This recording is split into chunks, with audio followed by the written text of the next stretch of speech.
And back to Bhavani lifestyle. நீங்கள் நினைப்பீங்க என்னடா இவன் மணி அடிச்சிட்டு இருக்கான்னு. இது விஞ்ஞான பூர்வமாக நிரூபிக்கப்பட்ட ஒரு உண்மை. நம்ம வீட்டில் வந்து எப்போவுமே அடுத்தவங்களை குறை சொல்லி பேசியிருப்போம், நம்ம அழுதுருப்போம், நம்ம கஷ்டத்தை சொல்லியிருப்போம்.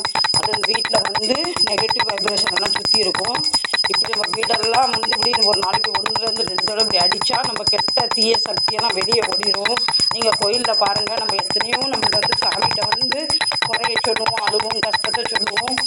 அந்த பின்னாடி வந்து ஒன்றொருத்தவங்க சாமி கூட மணி அடிச்சிருமா, அந்த வைப்ரேஷன்லாம் வெளியே போயிடும். நீங்கள் குழந்தைங்களுக்கு வந்து எதுவும் தாயை கையில் கொடுத்து விளையாடாம இப்படி மணியை கொடுங்க, குழந்தை அடிச்சுக்கிட்டே இருக்க உட்காந்து. இது வந்து உண்மையிலேயே சைனா, சீனா, ஜப்பான்காரங்களாம் இதை வந்து ஃபாலோ பண்ணிக்கிட்டு இருக்கான். அவங்க மணி வேறு சைஸாக இருக்கும், நம்ம மணி வேறு சைஸாக இருக்கும். இது நீங்கள் உண்மையிலேயே நான் சீரியஸாக சொல்கிறேன். ஒரு நாளைக்கு 1-2 தடவை இப்படி தெரியுங்க, நம்ம கெட்ட வைப்ரேஷன்லாம் வீட்டை விட்டு வெளியே போயிடும். உங்களுக்கு விளையாட்டாக இருக்கும், எனக்கு சீரியஸ் தான். மணி அடிங்க,